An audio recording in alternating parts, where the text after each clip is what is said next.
सुबह के 11 बजे 20 साल का अशोक आगरा की गलियों में सुबह से बस एक ही दुकान की तलाश में था, सुरेश रेडियो। चाय की आखिरी चुस्की मारकर वो अपने घर पर जाने वाली आखिरी बस को पकड़ ही रहा था कि अचानक उसके होश उड़ गए, क्योंकि जिस दुकान के सामने अशोक खड़ा था वो वही दुकान थी, सुरेश रेडियो।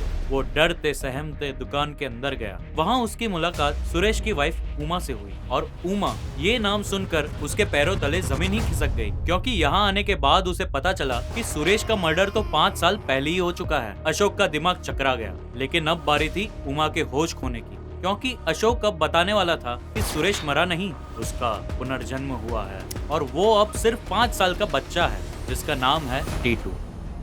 पुनर्जन्म कोई मानता है तो कोई नहीं मानता, पर यह कहानी सुनकर मैं दावे के साथ कह सकता हूँ कि आपका पुनर्जन्म के प्रति नजरिया ही बदल जाएगा, क्योंकि इस हादसे से पूरा आगरा शहर हिल गया था। तो क्या ये असल में पुनर्जन्म था या फिर किसी की साजिश? क्योंकि इन सब में सबसे हैरान करने वाली बात ये थी कि सुरेश की मौत होने से पहले ही टीटू का जन्म हुआ था। तो आखिर इन सब में सच्चाई क्या है? तो आइए जानते हैं।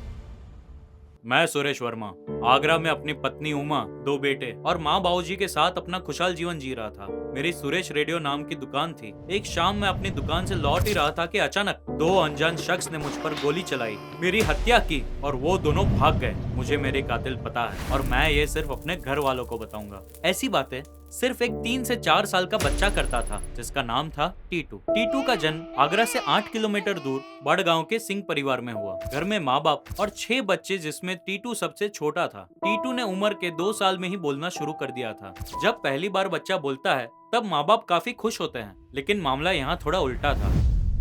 शुरुआत में टीटू अपना नाम सुरेश वर्मा बताता, अपना बिजनेस सुरेश रेडियो दुकान के बारे में बात करता, अपनी पत्नी और 2 बच्चों के बारे में बात करता, लेकिन उसके माँ बाप उसे बच्चा समझकर उसकी बातों को नजरअंदाज करते थे। जैसे जैसे साल बीतते गए उसने अपने साथ हुए एक हादसे के बारे में बताया, जिससे उसके माँ बाप परेशान हो गए। अब ये बातें गाँव में फैलने लगी। कोई कहता था वो पागल है तो कोई कहता था इसे भूत बाधा हो गई। अब टीटू 5 साल का हो गया था, लेकिन उसका बर्ताव मानो किसी बड़े शख्स जैसा था। वो हमेशा कहता कि मुझे मेरी पत्नी से मिलना है, मेरे कातिलों को सजा देनी है। ऐसी रट सुनकर एक दिन टीटू के सबसे बड़े भाई अशोक ने ठान ली कि वो आगरा जाएगा और अपने भाई का वहम दूर करेगा। लेकिन आगरा जाने के बाद उसकी उमा से मुलाकात हुई। वहाँ टीटू का वहम सच्चाई में बदल गया। पर जब ये सारी बातें उमा को पता चली तब अशोक की बातों पर उसने जरा सा भी विश्वास नहीं किया। इतना ही नहीं, सुरेश के माँ बाबूजी ने भी इस पर विश्वास नहीं किया, क्योंकि सुरेश मर्डर केस तब काफी प्रचलित हुआ था। इसीलिए शायद उन्हें लग रहा था कि टीटू का परिवार सुनी सुनाई बातें रटकर आई है। पर सुरेश का परिवार भी अपने बेटे को दोबारा देखना चाहता था, इसीलिए उन्होंने एक तरकीब आजमाई। तरकीब ये थी कि वो टीटू को अपने घर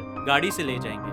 जानबूझकर उनकी गाड़ी सुरेश रेडियो दुकान से पास होगी और फिर वो उसे गलत रास्ते से सुरेश के घर ले जाएंगे, ताकि वो देख पाए कि क्या टीटू सुरेश की दुकान, उसका घर और परिवार को पहचान पाता है या नहीं। पर उनकी ये तरकीब टीटू ने चुटकियों में नाकाम कर दी। टीटू ने दुकान का रास्ता बराबर दिखाया, दुकान की कौन सी दीवार नई बनी है वो भी बताई, दुकान से घर का रास्ता, अपना घर, सब कुछ टीटू को बराबर से याद था। माँ बाबूजी, अपने बच्चे और उमा को देखकर तो वो बिल्कुल शर्मा गया। उसने उमा से ऐसी निजी बातें की जो सिर्फ सुरेश और उमा ही जानते थे। ये सब देखकर सुरेश के घर वालों के होश उड़ गए। अब बारी थी सुरेश के कातिल की। लेकिन क्या पुलिस 5 साल के बच्चे पर विश्वास करेगी? क्या कोई भी पुलिस स्टेशन या कोर्ट पुनर्जन्म का केस दर्ज करेगा? और सबसे जरूरी बात, टीटू का जन्म सुरेश के मरने से पहले हुआ था।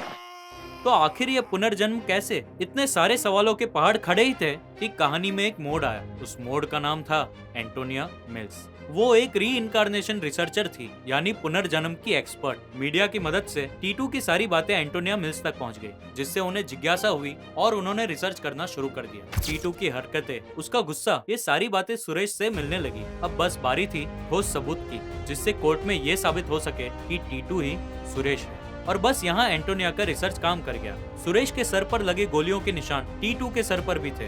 जो चोटें सुरेश को मरने से पहले लगी वो टीटू के शरीर पर भी मौजूद थी। टीटू का रहन सहन और बड़ों जैसा बर्ताव देखकर कोर्ट ये मानने पर मजबूर हो गया कि ये री इनकारनेशन यानी पुनर्जन्म का ही केस है। तो अब बारी थी सुरेश के कातिलों को सजा देने की। जिसके लिए खुद टीटू कोर्ट में हाजिर हुआ। उसने बयान देते वक्त कहा कि उसने अपने दोनों कातिलों में से सिर्फ एक का ही चेहरा देखा था। वो कातिल और कोई नहीं, उसका साथी बिजनेस पार्टनर है। टीटू के बयान को मद्देनजर रख के पुलिस ने उस कातिल को गिरफ्तार किया। पुलिस का प्रेशर देखकर उसने अपना गुनाह कबूल किया और दोनों कातिलों को सजा हुई। इसी के साथ सुरेश मर्डर केस क्लोज हो गया। आज टीटू यानी तोरण सिंह एक स्कूल में असिस्टेंट प्रोफेसर है। वो आज बड़गांव में अपने परिवार के साथ रहता है। उसे अभी भी सुरेश की सारी यादें याद है। वो आज भी कभी कभार सुरेश के परिवार को मिलने जाता है, लेकिन उसका मानना है कि बीती बातों को भूलने में ही भलाई है। लेकिन भिड़ू लोग आज भी पूरी बात एक ही जगह पर आकर रुकती है। टीटू का जन्म सुरेश के मौत से पहले हुआ था, तो ये पुनर्जन्म कैसे? ये बात कोर्ट में भी एक रहस्य बनकर रह गई। इसका खुलासा एंटोनिया मिल्स ने अपनी रिपोर्ट में किया। उन्होंने इस रहस्य को सॉल्व करते हुए एक शब्द का इस्तेमाल किया, परकाया प्रवेश। इसका जिक्र हमारे वेद पुराणों में भी है। मतलब एक आत्मा अपना प्रवेश किसी जन्म हुए बच्चे में कर सकता है, और इस केस में सुरेश की आत्मा टीटू जैसे बच्चे में प्रवेश कर गई। लेकिन भिड़ू लोग, टीटू के अंदर जो पहले से बच्चे की आत्मा थी, उसका क्या? वो आत्मा कहाँ है? हमें कमेंट में जरूर बताइए। ऐसी ही सरप्राइजिंग स्टोरीज और फैक्ट्स के लिए अभी फॉलो करें। वीडियो अच्छी लगी हो तो लाइक, शेयर और सब्सक्राइब करना ना भूलें। मिलते हैं अगली वीडियो में, तब तक के लिए मचाते रहो।